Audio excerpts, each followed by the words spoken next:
Borros Baratheon. We see him at the final episode in season 1 of House of the Dragon. He kind of looks like Ron Swanson, kind of mixed with Zach Galifianakis, right? Oh, yeah. And the moment you see him, are you kind of in a trance, or was it just me? Oh, He's just kind of hypnotizing. Yeah, 100%. He is super underrated character. I mean, the man, as soon as you see him, you just get this alpha high T energy coming off of him. He's sitting on a stone throne without any cushion. He's basically begging for hemorrhoids. I don't think he has hemorrhoids. He's probably clenching the whole time. I bet his ass looks great. I don't think it's a dump truck back there, because I bet it's solid muscle. It might even be taut and small, but that's okay. He's man spreading all the time. You know, a man doesn't need a huge ass. He's got the V taper, which this guy clearly does, if not in stature alone.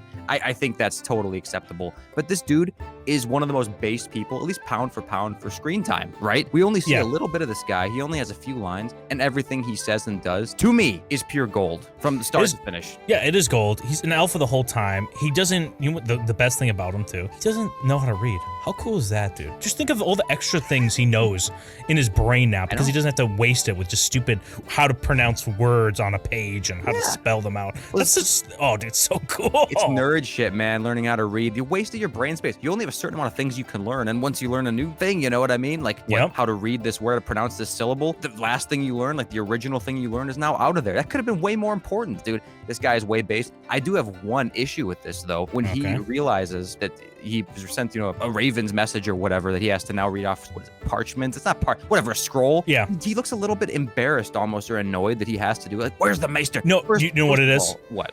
He's wondering, like, where the fuck is, I just told that maester, stand right here, and he's fucking gone. That probably is. He's like the butler in Sherlock Holmes. Where are you going, Stanley? And he just starts kind of wandering off. They're like, get the fuck back over here, maester. It's true, because he is the maester, too. They show 2 seconds later. He's standing in the little crowd, and as soon as he says, where's the maester snaps. Like, oh, shit, that's right. I gotta go over there. No, but maester looks around. He's like, wait, who's the maester? Oh, that's right. It's me. No, I think that he should embrace it. I almost wish that he took that piece of parchment, or I want to say canvas. That's what I keep thinking of, but it's not that either. That's just the word I'm trying to think of. I wish he looked at it and he almost chuckles to himself, like he's above reading. You know what I'm saying? Like, I know. What is this? Words? Where's the maester? Maester, come over here, please. I wish that it was more of that attitude. Oh, yeah. That's my only issue with this guy and the whole thing. Besides that, it's pure gold. He tells Lucerys, like, fuck your mother and fuck the oath that my father made to her. It's like, dude. I know. Imagine if you had to honor everything that your dad had promised like 50 years ago, dude. Who knows what they were talking about back then? Especially if your dad's a low-T male that spends his time reading and writing instead of just like sitting on your awesome cold throne, dude. Oh, of course, madam. I'll bend the knee to you. You're my queen. You're my queen. I'll kiss your toes and I'll read your bedtime stories. It's like, no, shut the fuck up, dude.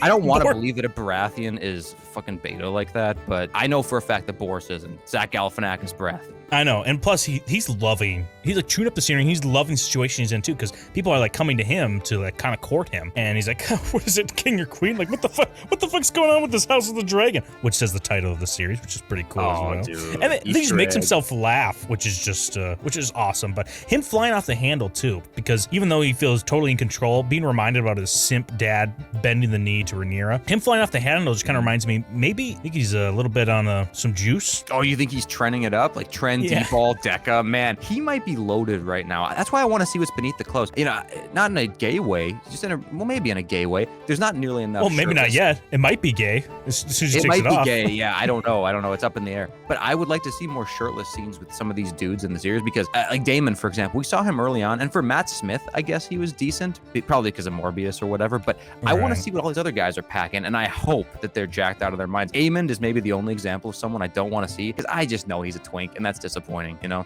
Yeah, it's disappointing, but at least he could smash a little bit, and he looked pretty good doing it. He does. And speaking of Aemond, dude, Borros, like, Aemond is a badass character. He's arguably one of the most intimidating characters in season 1 of House of the Dragon. Borros didn't give 2 shits. Put him in his place. Like, not in my chambers. You know what I mean? Yep. He didn't give 2 fucks, dude. I know, especially they're both like royalty too, whatever, the princes, like somewhat, you know, not directly next in line, but very high up there. So like 2 people that rank above him, right? But he doesn't. Right. Like, this is my area. You're gonna bow to me. And the storm, dude. Everything about this place, like aesthetically too. This is the most badass place to rule that we've seen. Storm's End is awesome, dude. Yes. Storm's End looks amazing.